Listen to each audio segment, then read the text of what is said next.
Quelque chose qu'il faut comprendre quand on parle de la mentalité américaine est que énormément d'Américains croient qu'ils pourraient être millionnaires, voire milliardaires.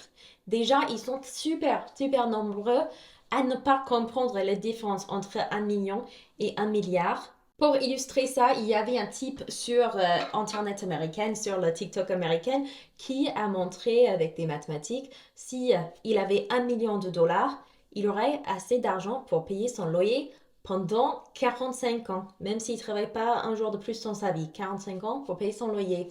S'il avait 1 milliard de dollars, il aura assez d'argent pour payer son loyer pour 47 000 ans. Parfois, quand vous entendez certaines personnes qui font les débats, qui sont vraiment contre leur intérêt personnel, vu qu'ils ne sont pas méga riches, et tu ne comprends pas, c'est parce qu'il y a cette idée de mérite, qu'il suffit de travailler assez dur, et fin de compte, si tu prends toutes les bonnes décisions, tu auras autant d'argent que tu veux, que beaucoup d'Américaines, même des gens qui sont pauvres, croient que s'ils sont pauvres, c'est parce que c'est un défaut qui vient de l'intérieur. Et pas que, il y a aussi beaucoup de chances qui rentrent dedans. Pas que beaucoup des personnes qui arrivent à créer beaucoup d'argent ou beaucoup de richesses avaient énormément déjà beaucoup de richesses à la base. Genre les entreprises, les gens disent ouais, lui, il a commencé dans son garage. C'est une belle histoire. Mais souvent, le type qui a commencé dans son garage, il avait aussi une petite prêt de 300 000 dollars de la part de ses parents pour commencer. Vous voyez ce que je veux dire?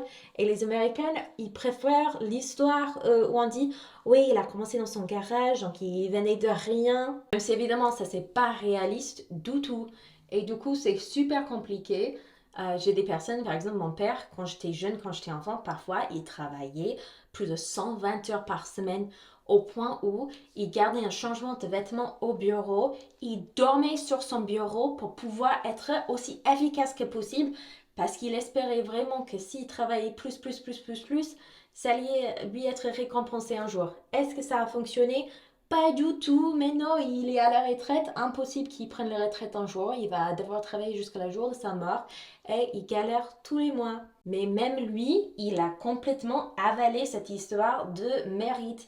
Il croit, ouais, mais si on avait pris ça et ça comme décision, si on avait fait comme ça aurait été différent. J'aurais ma retraite, j'aurais pu être millionnaire, jamais je voudrais enlever l'argent de ces gens.